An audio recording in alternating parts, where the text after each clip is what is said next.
All right, we got this 2013 Kia Sorento. This is probably the same deal for the Santa Fe's as well. We're going to be changing out all of the parking brake stuff, emergency brakes, parking brakes, whatever you want to call them. Some people cry when I call them emergency brakes. So we've got brand new backing plates, shoes, hardware, pivots, adjusters, cables. We're doing all the cables. Might make a separate video for that, I don't know. Anyhow, let's get started. So we need to remove our wheel nuts. They should be 21 mil.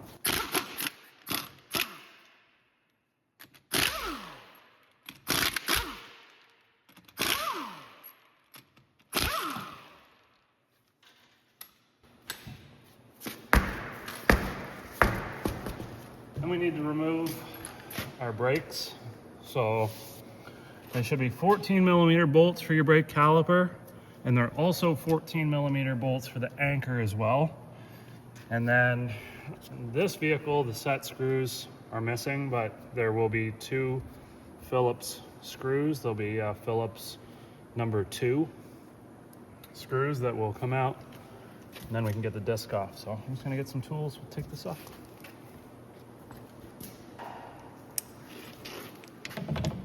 Ooh, I was wondering if that was gonna fit or not. This isn't gonna fit. Get this one.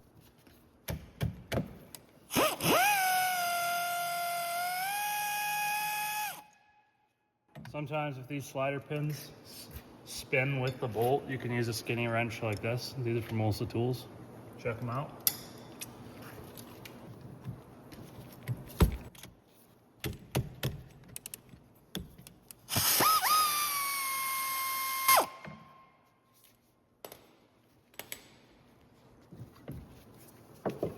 We can just tuck that up there. Take our brake pads out so they don't fall off. And we should be able to hopefully sneak in there.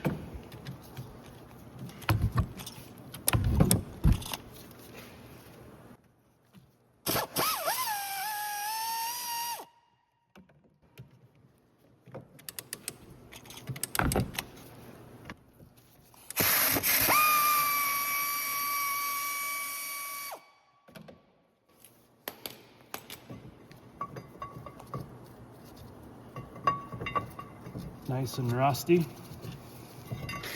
Okay, once we get that off, probably need to, oh, that come right off. Sometimes you gotta hammer these off. Like I say, 2 set screws should be there. These ones are snapped off. Now, your parking brakes should be in here. Obviously they're completely gone. I actually cut them off because they were rubbing. But the backing plates look like this. All right, so here's our backing plate. This is what it looks like, I hope. I actually went to Hyundai and ordered these from a Santa Fe because I don't have a dealer near me for Kia. And as far as I can tell, they're the same part. Should be the same part anyways. Sort of cross-reference them.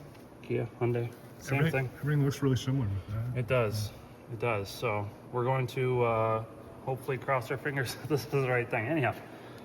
Big thing, if you got a lot of rust on yours, we got to get this wheel bearing out. And the backing plate, this frame portion here that's cast, it's going to be stuck to the bearing. So you may want to get yourself some new bearings before you go ahead to change this, because there's a good chance you might destroy it if you don't have the tools to get this off. I have a feeling that once I get this assembly out of the knuckle, this piece isn't going to want to come off the bearing. I might have to use a torch or something to like cut it off to leave the bearing. Otherwise, a hammer, you might end up destroying the bearing. So we'll see, we're gonna find out. But we need to next take this cable off, which I might, so there's a clip. I'll show you what it looks like. I got a new one, but it's just like a fork style clip that snaps down in there. And you can see the top of it right there. Normally you would just get like a screwdriver and stick it in there and try to like pull it up, but I don't know if that's gonna work. I might end up just cutting this off and pulling that piece out. I think that's probably what I'm gonna do, but for those of you that have good cables at home, you gotta take that clip out and then this cable will pull out this way.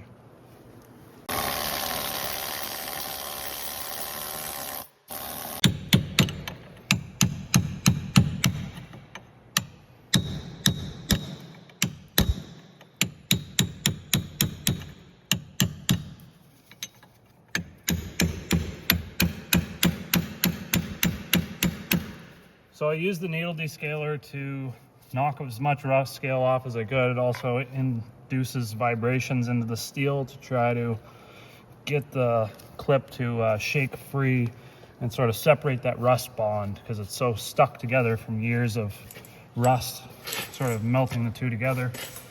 And I'm just using a punch right now to try to get the clip to break free from the cable. We can see that we're almost separated, the clip's separated from the actual arm piece here, but I'm just trying to get the clip to free up from the cable. You should probably just buy new clips in this case so you can cut it off and not do this. But sometimes, you know, when you're ordering all the pieces, you forget a thing or two, and this is one of the things that I forgot. So, okay, we're moving now. So I'm gonna spray some more oil on there, and we're pretty much ready to pull that thing out.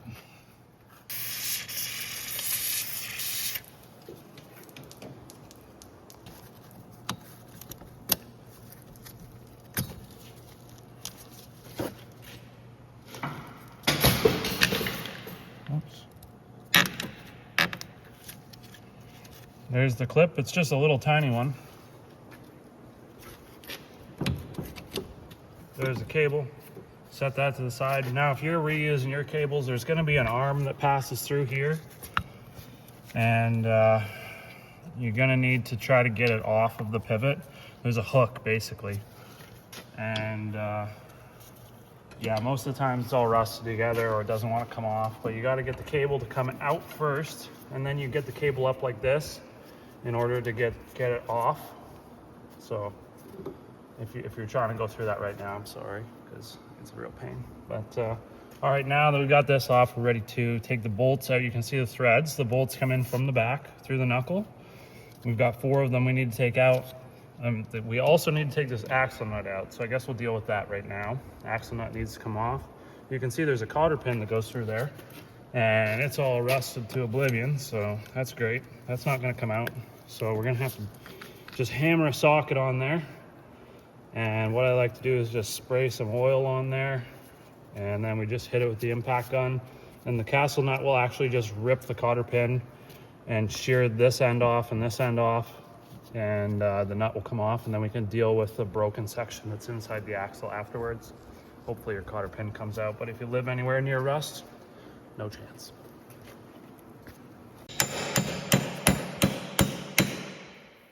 All right, I got a 34mm socket on there. I mean, hammered it on with rust. Hopefully that's like the right size. Feels a little loose. You might be able to go 33.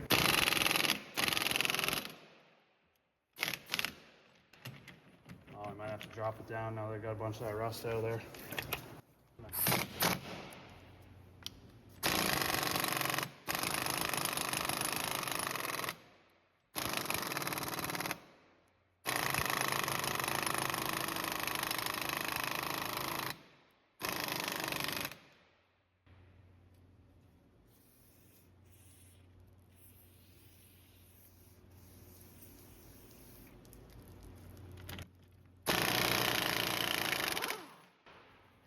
All right, so that's how you do that.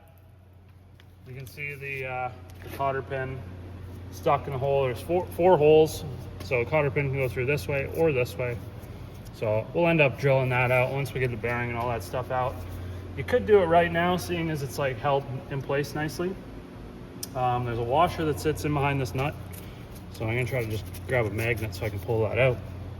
And then another big issue is these axles like to get seized in the splines in these bearings. So I actually just did a video on a Santa Fe front axle that we couldn't get it out. We had to literally torch the bearing in half to get it to get the bearing through the actual knuckle so that we could just replace it all, because it just wouldn't come apart.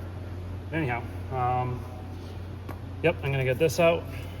I guess I'll drill this out right now because it's gonna be easiest.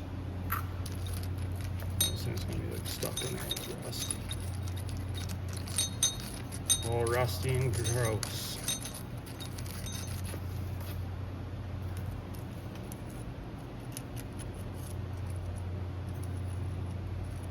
I'm going to get a pick.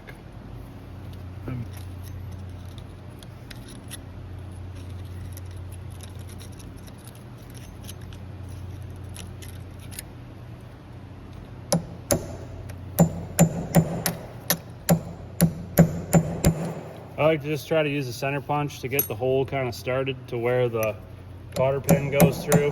And then that way I can just go in with the drill bit and start going.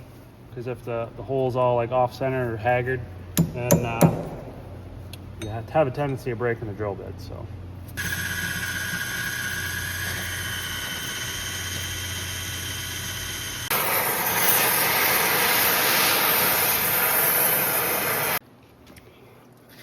All right, we gotta put some more heat into this thing.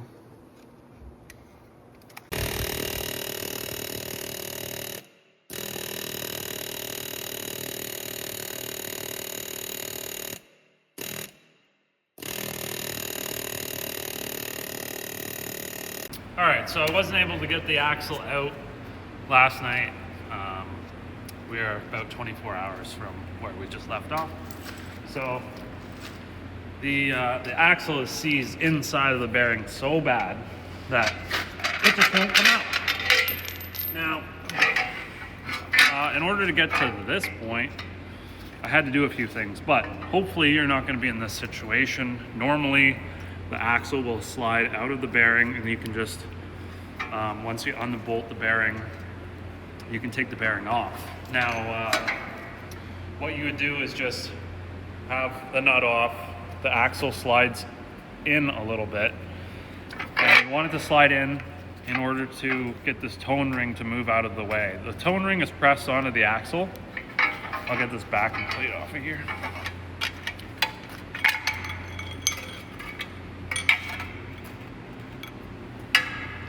So, yeah, the tone ring's pressed onto the axle, and it sort of blocks you from getting to the bolts. So the socket's not really going to want to go on, and you need to slide the axle back a little bit so that you can get in there with the socket to undo the 4 bolts to take the wheel bearing off. But yeah, once you get the wheel bearing off, then you can go ahead and take the backing plate off. The backing plate will probably be stuck onto the bearing a little bit. It'll be all rusted around here, unless you live somewhere that doesn't have a lot of rust. But yeah, for some reason these just get seized on there real bad. I actually had a Santa Fe, and it was the exact same problem. The axle shaft, spline shaft gets stuck into the hub so bad that there's nothing you can do to get it out. So you literally tried heating it up. Sorry, what were you gonna say? If you have the front wheel drive version of this vehicle, you're gonna be doing this job a lot easier. Yes. There's no axle stuck in there. Keep in mind, if you have a front wheel drive model of this, your anti-lock brake sensor and tone ring is gonna be integrated into the bearing. And the bearing sits in here, and like I say, it'll be rusted in here. So you might not be able to get the backing plate off separated from the bearing if it's super rusted on. I know like on the Toyotas, the Matrixes and stuff like that, you end up having to hammer the bearing out, except the sensor's right there. It's part of the bearing. So you might end up destroying the bearing trying to get that out. So, recommendation if you're doing this job and your vehicle's even a little bit rusty, new bearing, new axles, Yep. new backing plate. If you're repairing your... If you're putting backing plates on. Yeah. Most of you are probably just wanting to change out the shoes and the hardware and all that stuff, but where we live, rust is insane and it just eats everything, and that's why we have to do backing plates. So another option is to just go on eBay and buy or call up your local junkyard, try to just buy a used knuckle and stuff like that. But then again, you're going to run into another issue where like some of these bolts don't want to come out because they get seized in the bushings. So this is like worst case scenario, but just from where I live. So yeah, basically if yours doesn't come out and you want to do this, then what you're going to have to do is go in behind. I used a pry bar and basically knock this tone ring off. Before you do that though, there's a rubber boot that's in the way for the CV joint. So I cut both of the tie straps, moved the boot out of the way, press this off with the big pry bar, and then go to the other side, cut both straps, move the boot inwards that way, pop the axle out. And then I was actually able to just slide the end off, it just falls right off. But then you're gonna have, see them 3 little roller bearings? Those rollers will be attached to the end of this with a snap ring. So you can open up the snap ring, take it off, take the rollers off. I did mark on the shaft where the rollers are because they need to be in the correct orientation. It's not master splined. So I did mark the shaft to where it needs to go back on. And then, yeah, once you get all that off, you can take this piece off, and then once this is out of the way, you can access the 4 bolts and actually pull this whole assembly right out the front. This is the only reason that you can't just take the whole thing out the front, because the tone ring doesn't fit through the hole. So you kind of get jammed. You have to get this off. In order to get this off, you got to disassemble the whole axle.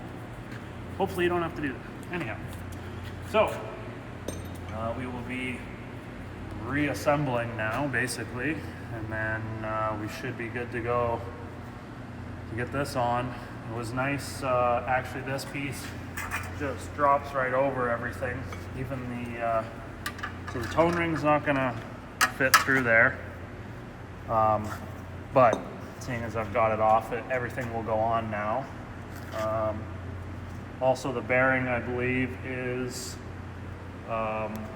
symmetrical as far as from one side to the other. So it doesn't matter if it's on like this or if it's on like that. It's the same either way. Shouldn't that be flipped around though? Yeah, sorry. Yep. It goes on like this. So we'll, I guess we'll throw this thing in, get some bolts started, and put this axle together.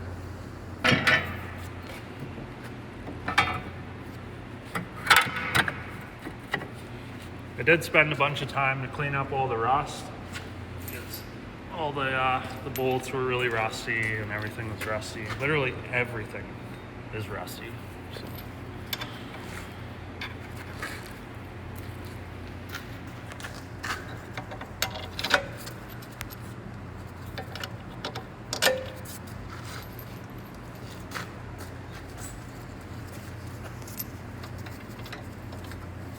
Sorry, I gotta stand here. Those are the spots.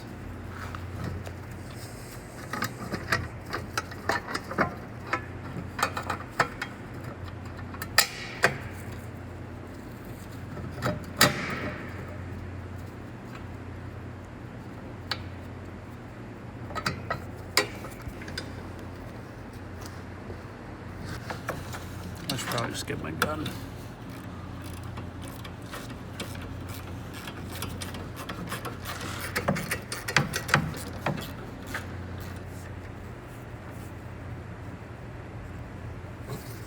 All right, we got the shoes and everything installed.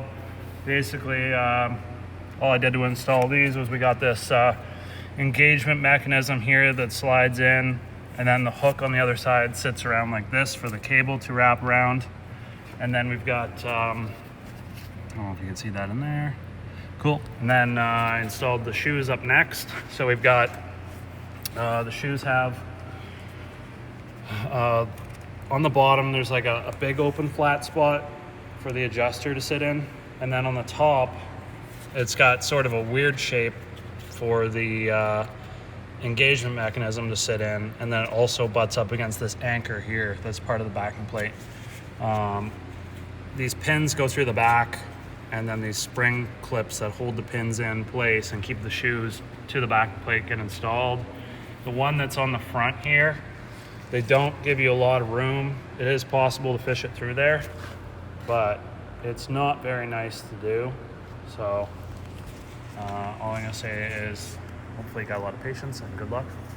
But once you get those on, then you can go ahead, stick your adjuster in there, throw a spring in there to keep it all together, and then this spring up here. I actually did this spring first, then I did the bottom one. But yeah, once you get to that point, pretty much ready to throw your rotor on. Just want to make sure that the shoe depth is adjusted down low, and then we can throw our disc on. Now, the inside of mine was all rusty because this vehicle hadn't had shoes on it in a while, and rust built up there because the parking brakes just never got used because it didn't have shoes. So now we're pretty much good to go. We got this on here, and then we would need to set our shoe depth as far as how close it is to the rotor, so that when we engage the parking brake with the pedal doesn't go completely to the floor. We want it to be pretty much sitting right close to the disc, and then as soon as we hit the pedal to engage. And the way that we're going to do that is there's a hole in your disc. There should be a rubber plug. You'll take the plug out, and we just want the hole to be on the bottom because that's where our adjuster is. And you basically kind of preset it so that you start winding it out to the point that you can still slide the disc on. And I just keep setting it out and out and out until I can feel that it's starting to catch on the shoes a little bit. And then I'll back it off a little bit. And I get the disc on there. I'll usually put a couple wheel nuts on just to keep the disc where it's supposed to be. I'll adjust the adjuster until they touch, and then I back it off. 2 teeth, 2 clicks. So that's how you'll set up the shoes. Not much to it, but you don't want them to be dragging. You want them to be just off of dragging. So once that's done, then we're pretty much ready to assemble our brakes and put the anchor on the pads, caliper, get that all on there. Now, this axle nut gets torqued down to a certain specification, and then we've got a cotter pin that we need to put in there that's just sort of for safety, so that if the nut were to come loose, it can't fall off. So I guess I'll get you some torque specs and we'll start putting some stuff together. All right, we've got our anchor plate here.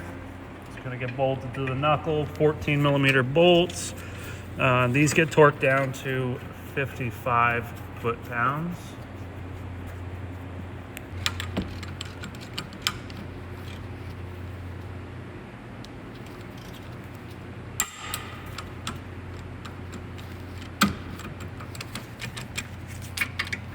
All right, we're just torquing these down with this torque wrench from Olsa Tools. It's a 3/8 drive, does 20 foot-pounds all the way up to 100 foot-pounds. Also is a flex head, so you can get in there.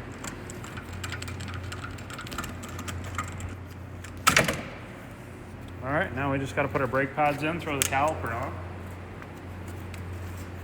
Little wear indicator squealer tab goes to the back.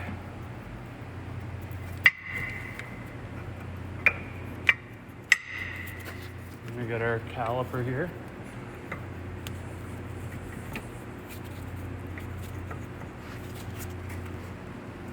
Throw our little 14 millimeter bolts in.